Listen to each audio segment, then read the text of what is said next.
Thank you. This government's disrespect and oftentimes contempt for First Nations is completely unacceptable.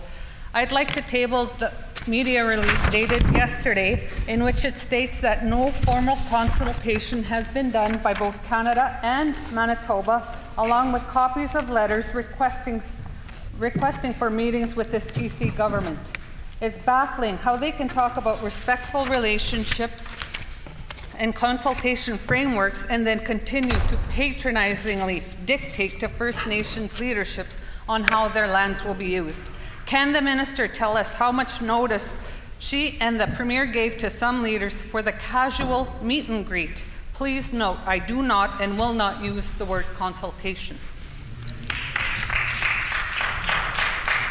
The Honourable Minister of Indigenous and Northern Relations. Thank you, Madam Speaker, and I'd like to inform the member opposite that we do not have informal meet and greets. That is not part of our process. That was the previous government, and that has been stated by many First Nations that that's all it ever was.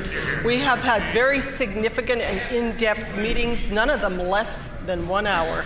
And there has been consultations done, I know several, within my department with many First Nations. There has not been overlooked, and any that have been suggested by the federal government that this goes further, not by this government. The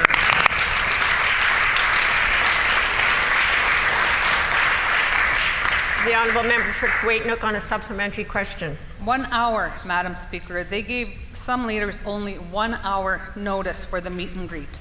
This Premier is currently in court for undoing years of consultations between the Métis and Hydro, yet they rammed through two mega projects that will cause tremendous damage to the fisheries and ecology of the entire zone, and with zero consultation with those affected. Obviously, this government has no intention of fulfilling its promise to develop a framework to consult. Will this government immediately properly consult with First Nation members and their respective leaderships? We'd be happy to teach the PCs what proper consultation looks like.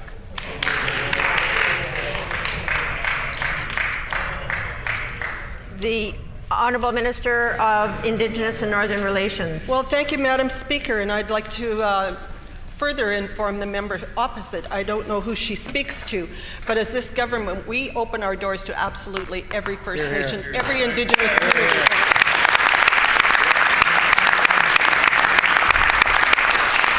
Our meetings or consultations are sincere and they are ongoing. The door is never closed to our First Nations, and we welcome any time that they have any type of discussion that they want to hold. We are always available and we make ourselves available. Exactly.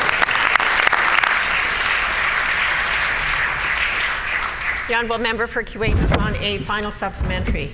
Thank you. This Premier and his ministers aren't talking to First Nations people. I'll table the document that outlines their Treaty 2 asks and their simpler solutions to the supposed emergent yet man-made flooding issues. This government continues to drain wetlands, develop on riverbanks, and clear natural barriers that hold water back. That's the real issue that needs to be addressed. It was sickening to witness the provincial government unnaturally flood First Nations communities to protect themselves. Will the Minister of Indigenous stand with my people and listen to our solutions, because we are the truest stewards of our lands? The Honourable First Minister. I understand the member is confused about this issue, Madam Speaker, because she is failing to listen to those in these communities around Lake Manitoba who have had their lives put on hold for decades in some cases. I understand also that she is confused in the fact that she does not take into account the displacement of families and whole communities for, in some cases, over half a decade. These people that she speaks about as her people are Manitobans too, Madam Speaker, and they deserve to get their lives back, and they don't deserve to have this happen again. If she goes to the communities and she listens honestly, she'll find that that's what the people of the Lake Manitoba Basin want and deserve. They don't want to have to be moved out of their communities again for any length of time. They would like to be protected against flooding. They would like to have a chance to grow their communities and grow jobs and opportunities and raise their children there. They don't want to raise them in motels. They don't want to be forced to move out as the NDP made them do, and they don't want to be kept away from their homelands for any unnecessary length of time. They'd like us to get on with protecting them. It's long overdue. The NDP never did it. The Liberals should get behind us and support getting this job done for the good of the people of Manitoba. The member's time has expired.